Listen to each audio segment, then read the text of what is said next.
যে এতদিন শাসকের আইন ছিল, এবারে আইনের শাসন চালু হয়েছে, আপনারা আইন মেনে কাজ করবেন। আমরা আজকে আপনাদেরকে যেটা জানাতে চাই, প্রি মনসুনে পুলিশদের কাছে যদি কোনো ভাঙা বাঁধ, বিপজ্জনক যদি কোনো ইনফরমেশন থাকে, তারা ভিডিওদেরকে এবং ইরিগেশনকে জানাবে, এটা আমরা তাদেরকে বলেছি।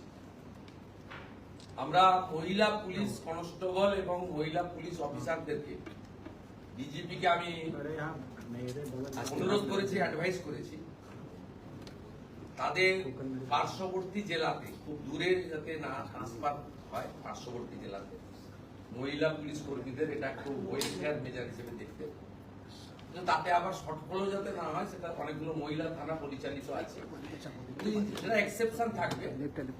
ইন জেনারেল আমরা বলেছি যে আলিপুরদুয়ারের মন্ত্রী উত্তর দিনাজপুর শিলিগুড়ির মধ্যে তিনি কাজ করলে ভালো, তাকে যাতে পুরুলিয়া বাঁকুড়া এসে কাজ করতে হয়, এরকম একটু আমরা বলেছি মহিলাদের।